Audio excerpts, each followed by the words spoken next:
Detroit police say a dispute between neighbors turns deadly, and it looks like it all started with an Amazon delivery that did not go as planned. She's been a hero to many Democrats and an enemy for many. Republican House Speaker Nancy Pelosi on what she's giving up and what she'll keep doing. Plus, here's Paula. I'm at the Injury Biomechanics Research Lab at Wayne State University and, real talk, the Trauma Lab. This is where the very future of football is actually being researched. I'm 4-1 meteorologist Kim Adams. We are just a couple hours away from them flipping the switch and kicking off the Wayne County Life Fest. We will be live out here throughout the next couple of hours, so they flip that switch. All the forecast coming up. Live from downtown Detroit, Local 4 News First at 4 starts now. Good afternoon. I'm Karen Drew. First at 4, Detroit police are investigating a deadly shooting that led to a standoff and evacuations over on the city's west side. Now, this started this morning with a report of shots fired on Robson near Joy Road. Now, police found a man in the street who'd been shot and then died from his injuries. They did try to arrest a neighbor who then barricaded himself inside his home. After 6 hours, crisis negotiators, including the police chief himself, convinced the suspect to surrender, but there were some big concerns about things escalating. But he's got a lot of guns in his home, and this could have ended in a really bad way. He wanted me to hear his side of the story. We told him, if you come out, I will listen. He wanted me to walk and talk with him, so we walked and talked, and he gave me some information about his initial complaint. So that initial complaint dates back to last year and a fight over an Amazon package delivered to the wrong address. The suspect was arrested on a misdemeanor charge back then. Today, police say the neighbors started fighting again. Now, one man is dead, the other arrested. We're still learning more about this very complicated story, and we'll share those details in a live report at 5. Many Detroit pedestrians will have to reroute their travel after a bridge over the Lodge is closed permanently, and that's because of deteriorating conditions. MDOT says the Canfield pedestrian bridge is now off limits.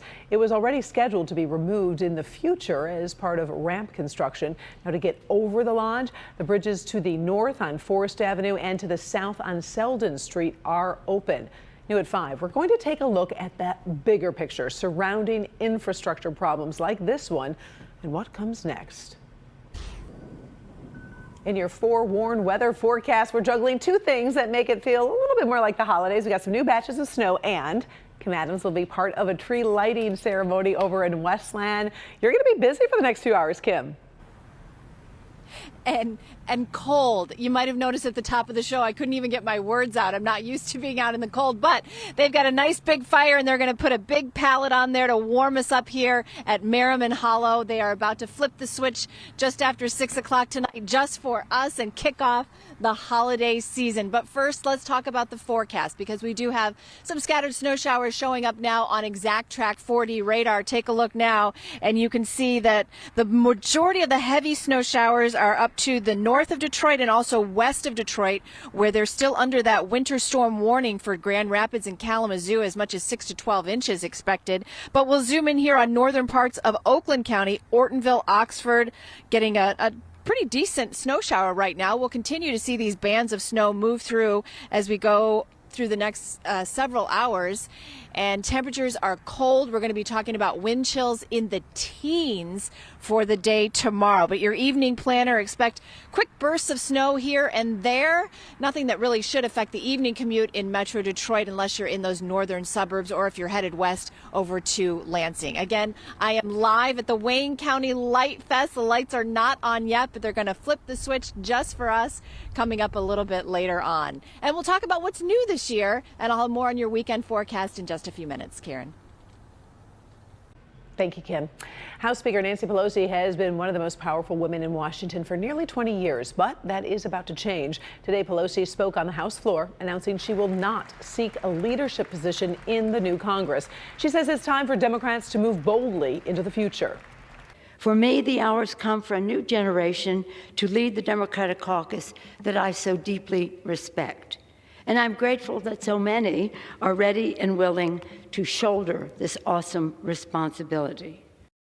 Pelosi is the first and only woman to have ever served as Speaker of the House. She says she will remain in Congress to serve the people of California and defend democracy.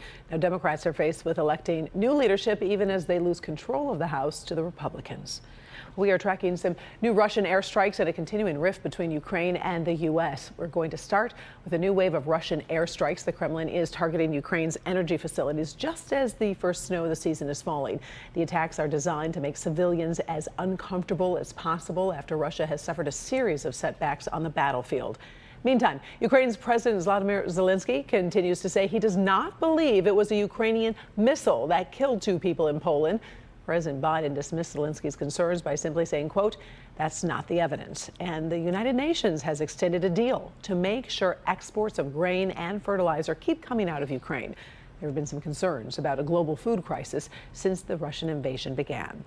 Well, if you are not looking at the TV screen right now, stop and check out what happens when the worlds of sports and science collide. So that's what it is like inside a football helmet when another supersized human being is colliding with your skull. This season, the NFL is facing more questions about concussion protocols, and we are tracking some research that's going on right here in Detroit. Paula Tutman takes us inside one lab to see what doctors are learning. This was a helmet-to-helmet hit. This was actually only going 12 miles an hour. That's not even the most serious of the hits you see on game day. Those hits can go as high as 20 miles an hour. But when you see it like this, instead of in the stands or on television, you can really understand why it's so important to get these concussion protocols right. The hits keep coming. Elbow hit first, then the head. Does it seem like there are more concussive caliber hits in football, or are we just seeing more of them because we're more aware? Bill Roos, who's in the middle of the field for high school games, says the answer is both and more. You see head hits often, collisions, forceful impacts. I see them almost every game. And it's frightening to see. At Wayne State University, the research is clear. Current protocols are not enough because they deal with single events like this. But over the course of a career, a football player can get a head hit over and over and over again. And so what we're trying to look at is not just the big concussive impacts, but the cumulative subconcussive impacts to determine kind of what effect those are having on our players. Dr. Cindy Burr leads a team of scientists looking into the future of trauma and how it plays out on the football field. I'm part of the NFL Head Health Tech Challenge Committee and part of the NFL Engineering Committee. Like a speeding bullet, high-speed impact tests are being performed on helmets, not only to gauge the efficacy of the helmet, but also the measurements of the trauma to the dummy in the helmet. This is one of the head forms that we can test these mouth guards with. Mouth guards are being used to measure the full impact of those hits. So what these mouth guards have inside them are angular and linear accelerometers, and they'll last for the whole duration of the game. And we can collect all that information on board, and then when they get synced, we get all that data back to us, and we can really look at what a player was exposed to on the field. Baseline data is being collected, and then college players and in some programs, NFL players are real-time guinea pigs collecting data as they play and get hit. We're basically trying to figure out things like when should a player be pulled off the field, when should a player be monitored, when should a player be, observed for further changes that might give us some clues that they've sustained some injuries. So the research being done today at Wayne State University is actually a game changer, because what it's going to do is it's going to change the way these protocols will be called. And they'll start taking a look at what informs the trigger or the tipping point for cumulative hits. And so you can see why this research is so critical for the future of the game. Paula Tutman, Local 4.